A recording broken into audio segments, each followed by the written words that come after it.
మగువల మనసు దోచే అద్భుతమైన రంగులు, సరికొత్త డిజైన్‌లతో మీ సిరిమల్లె చీరలు. ఆళ్ళందరూ చేసింది ఒకటే స్టేట్‌మెంట్. కేవలం 'పవిత్ర లోకేష్, నరేష్ గారిని ఆస్తుల కోసమే పెళ్లి చేసుకోవడానికి సిద్ధమయ్యారు కానీ ప్రేముండి కాదు. ఎవరు?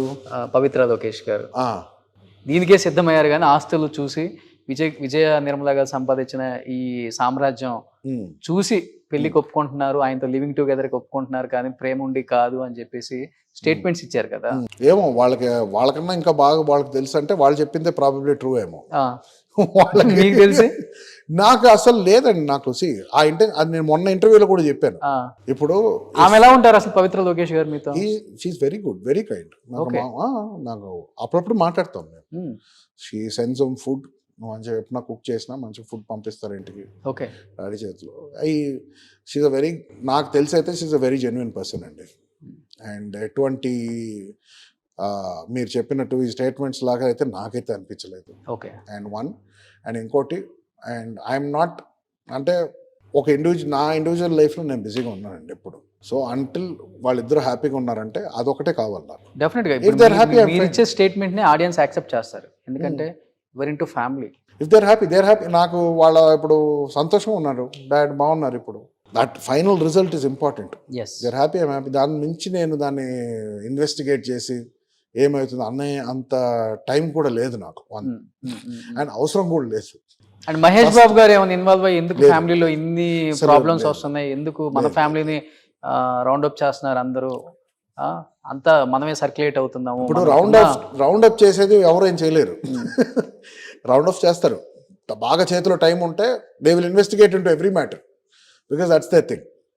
అండ్ ఫ్యామిలీ మధ్యలో అండర్స్టాండింగ్ ఏముందో అది that's only one thing. Mahesh గారు మాట్లాడాల్సిన అవసరం ఏం లేదు డాడ్తో. ఆయన అడల్ట్. నరేష్ గారు డాడ్ ఏమి చిన్నపిల్లకే కాదు కదా అడ్వైస్లు ఇవ్వడానికి.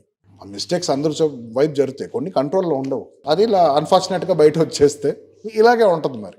అంటే వాళ్ళు ఇప్పుడు ప్రతి చాలా డిగ్నిఫైడ్ గా ఉంది ఫ్యామిలీ. ప్రతి 4 గోడల్లో లేని ఇష్యూస్ లేవు. ప్రతి ఇంట్లో నుంచి బయటకు వస్తే ఇలాగే ఉంటాయి. Some houses are happy, most houses are have complications. Okay. ఒక 4 గోడలో 4 మనుషులు ఉండాలంటే కష్టం అండి. I don't think they will be peaceful. ఎందుకంటే బిగ్ బాస్ దానికి ఒక మంచి ప్రతిరూపం అది. ఎన్ని ఎపిసోడ్స్ ఎంతమంది ఉన్నా కూడా ఏదో ఒక డిఫరెన్స్ ఆఫ్ ఒపీనియన్ వస్తుంది. ఏ మైండ్ సెట్ మూడు చిరాకులు ఉన్నప్పుడు 100 అవుతాయి. సో ఈ ఒక పలానా విషయం బయటకు వచ్చింది, ఓకే, దానికి ఒపీనియన్స్ ఇచ్చారు. ఇది దానికి ఎవరైనా ఏం చేయగలుగుతారు? మహేష్ అన్న ఏం చేయలేడు, నేను ఏం చేయలేము. డాడ్ ఏం చేసుకోవాలో ఆయన చేసుకున్నాడు లైఫ్లో. సో ఈ మధ్యలో జరిగినంత నా ప్రకారం ఇట్స్ అ టైం వేస్ట్. చాలామంది ఎనర్జీ వేస్ట్, టైం వేస్ట్. యూట్యూబ్లో స్లాట్స్, మీకు GB hard disk space waste. Simple. కొన్ని వేల కోట్లు సంపాదించారు విజయ నిర్మల గారు. ఆమె విలీనమ్మలో కూడా ఎప్పుడు కూడా పెద్ద మనవడు అంటే చాలా ఇష్టం. నవీన్కి అంత ప్రిఫరెన్స్ ఇస్తారు ఫస్ట్ ఇంట్లో కూడా. నవీన్ గారికే 50% విలీనమ్మ రాశారు, మిగతా 50% ఉన్న వాళ్ళకి, పిల్లలకి, ఆ ఫ్యామిలీకి, నరేష్కి రాశారు కానీ అని చెప్తుంటారు. ప్రస్తుతానికి అయితే అఫ్కోర్స్ అది రాస్తాం అని అనుకున్నారు. బట్ నేను డాడీ అండర్స్టాండింగ్ వచ్చాం. ఫ్యామిలీ జాయింట్గా హ్యాండిల్ చేసుకుంటాం. ప్రస్తుతానికి హీస్ ద బాస్ ఇప్పుడు. So he's handling it. ఆయన ఏమన్నానంటే అదే నువ్వు ఎప్పుడు once you feel I'm always a support. అడ్మినిస్ట్రేటివ్గా ఏమైనా చేయాలన్నా అది మేము డిస్కస్ చేస్తాం. And he has so much experience. ఇప్పుడు ఆయన నడిపిస్తున్నారు. నెక్స్ట్ ఈ సైడ్ ప్రాబబ్లీ నేను రిటైర్ అయ్యాక నువ్వే చూసుకోవాలి. సో నువ్వు ఒక ఐడియా పెట్టుకో ఏమేమి జరుగుతుంది. ఆ అండర్స్టాండింగ్ మీద వెళ్ళేవాడు. ఓకే. ఆ విషయంలో మటు కాంప్లికేషన్ ఉండకూడదు ఎప్పుడు. That's where biggest problems arrive it comes to property. మాకు ఆ విషయంలో అసలు మాకు ఏ ప్రాబ్లం లేదు. ఇంకోటి, ఐ నెవర్ ఫెల్ట్ ఇది వస్తే ఇది నాది ఆస్తేనే. అది నాకు అలాగే నేర్పించారు. అది వాళ్ళ సంపాదించిన ఆస్తి నేను గార్డ్ చేయడం ఆయన it's his decision to guard it. Naresh గారు దాన్ని ముందు తీసుకెళ్తారు అనేది ఆయన ఇది. సో నాకు ఒకవేళ అప్పచెప్పారంటే దాన్ని ఎటు పోకుండా జాగ్రత్త కాపాడడం నాది పని. As a security guard, that is my duty. Extra ఏమైనా ఇన్వెస్ట్ చేసుకోవాలంటే అది నా రిస్క్. నేను సంపాదించిన డబ్బుల్లో నేను పెట్టుకుంటా. I don't want to risk this. ఒక మంచి మాట అన్నారు కాబట్టి ఒక మంచి మాట ఇంకోటి అడుగుతాను. చెప్పండి. నాన్న నా తర్వాత నువ్వే కదా మొత్తం చూసుకునేది, అన్ని యూ షుడ్ టేక్ కేర్, ఎక్కడెక్కడ ఏం జరుగుతుంది ఏంటి అనేది. ఇప్పుడు నాన్న మొదటి భార్య కొడుకుగా మీరు ఉన్నారు, రెండో భార్యకు ఒక అబ్బాయి ఉన్నారు, మూడో భార్యకు ఒక అబ్బాయి ఉన్నారు, నెక్స్ట్ తండ్రి స్థానంలో మీరే ఉన్నారు నాన్న తర్వాత ఇక్కడ.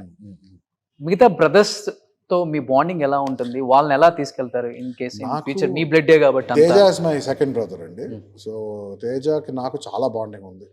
అంటే వాడంటే నాకు చాలా ప్రాణం, వాడికి నేనంటే చాలా ప్రాణం. ఓకే. సో మా మధ్య, and Ranveer also is very very lovable, very lovable. And నాకు ఈ మధ్య రీసెంట్ టైమ్స్ నాకు ఇక్కడ టైం స్పెండ్ చేస్తున్నాను. ఓకే. సో అతను కూడా, నేను ఎడిటింగ్ చేసుకునే దగ్గర అతను కూడా కూర్చొని గేమ్స్ అయితే ఆడుకుంటుంటాడు ఆన్లైన్లో. ఓ, రణ్వీర్ ఉంటున్నారు ఇక్కడే? వస్తుంటాడు. సో మా ఇద్దరి మధ్యలో చాలా బాండింగ్ ఎక్కువ ఉంది. అంటే హీస్ వెరీ, అది నవీన్ అన్న అంటాడు. నాకు అందరూ ఇష్టమే, అందరూ ఫ్యామిలీయే. Hmm. ఆఖరికి అది ఎవరు సన్ను ఫస్టా సెకండా థర్డ్ కాదు, అది పాపం ఒక మనిషి, అది వాళ్ళ తప్పు కాదు. అది వాళ్ళేం తప్పు చేయరు, వాళ్ళ ఫ్యామిలీ మన ఫ్యామిలీ మెంబర్స్. సో ఎంతైనా తమ్ముళ్ళే. So, ముందు రోజుల్లో 100% అందరినీ కలుపుకొని వెళ్తారు. 100% అండి. అదే, that is the best thing. ఎందుకు విడదీయాలి? అసలే మనల్ని నమ్మే జనాలు, మన నమ్మకం పెట్టే జనాలు చాలా మంది తక్కువ. We don't have much people to trust. ఉన్న దాంట్లో family is the only thing మన బలం. ఐ థింక్ అది కూడా మనం కలిసి లేకపోతే I don't think there is a point ఒక ఇంట్లో. మీరు ఒక మంచి మాట చెప్పారు కాబట్టి, ఎవరి దగ్గర నుంచి నేర్చుకున్నారు? నానమ్మ, ఆర్ కృష్ణ గారు, ఆర్ నరేష్ గారు? అంటే మన అందరూ ఈ నాకు- సామ్రాజ్యం ఇవాళ ఉండొచ్చు, రేపు పోవచ్చు. But అది మనుషులు ఎప్పుడు అనేవారు- నానమ్మే. ఏం చెప్తుంటారు? అదే నానమ్మ అంటుంటారు. అదే డబ్బులు డిపెండ్ అయ్యి, మన దగ్గర డబ్బులు ఉంది అని ఈ రోజు నువ్వు ఫీల్ అయిపోతే రేపు ఉండకపోవచ్చు. ఒక్క సెకండ్లో చాలా మంది రోడ్ల మీదకి వచ్చేస్తున్నారు. సో నువ్వు అక్కడి నుంచి నువ్వు అక్కడ స్టార్ట్ అవుతే నువ్వు ఏం చేస్తావు అని ఆలోచించి ఎప్పుడు. అండ్ డబ్బులు లేకపోయినా మనుషులు ఉంటేనే ఒకళ్ళకి బలం. ఆల్వేస్ ఈ లోకంలో మనుషులే ఉన్నారు, జంతువులు మనుషులు, మనము జంతువులే, మనుషులను మనం పిలుచుకుంటాం మనం అంతే. బట్ ఏంటంటే అది ఒకటేరా, ఈ ప్లానెట్ ఇట్స్ లోన్లీ ప్లానెట్. మన మనుషులు కాకపోతే ఇంకెవరు ఉంటారు మనకు డిపెండ్ అవ్వడానికి. సో ఎప్పుడు మనుషులు నిన్ను ప్రేమించేలాగా, ఎప్పుడు ఒక పాజిటివ్ నేచరు, ఎప్పుడు ఒక హ్యుమానిటీతోనే లైఫ్ని గెలుస్తావు. లేకపోతే డబ్బులు జస్ట్ పేపర్, గాలి వస్తే ఎగిరిపోద్ది, నిప్పు వస్తే కాలిపోద్ది. సో అది always that's the back of my mind. Super, great. ఎవరు చెప్తారు అట్లా? అంటే ఆమంతా చూశారు కాబట్టి. 100% అండి. ఆవిడ కష్టపడి వచ్చారు కాబట్టి తెలుసు, ఎవ్రీ రూపాయి ఆవిడ సంపాదించారు కాబట్టి తెలుసు. నేను అది 19 yearsకి నేర్చుకున్నా. ఎందుకంటే ఇంటి బయట వచ్చాక అప్పుడు అర్థమైంది ఎవరు నిజంగానే మనకు హెల్ప్ చేస్తారు, ఎవరు వెనకాలకి వెళ్ళిపోతారు. అక్కడ కొంతమంది ఫ్రెండ్స్ వాళ్ళు థ్యాంక్ గాడ్ నాకు వాళ్ళ ఇంట్లో ఫుడ్ తినడం కానీ, ఇవి కొన్ని నాకు ఫుడ్ పెట్టారు నాకు. లేకపోతే ఐ యూస్ టు జస్ట్ నా ఎడిటింగ్ అప్పుడు చేసుకునేవాడిని యాడ్ ఫిలిమ్స్. వచ్చే పాకెట్ మనీలోనే మార్నింగ్ ఒక టీ తాగేవాడిని, దాని తర్వాత మధ్యాహ్నం ఒక సమోసా, నైట్ 2 చపాతీలు, స్వాగత్. సో ఇలా కొన్ని మంత్స్ ఉందన్నమాట. ఓ, సో అప్పుడు అర్థమైంది నిజంగానే నిజం అంటే ఆకలి ఏంటని.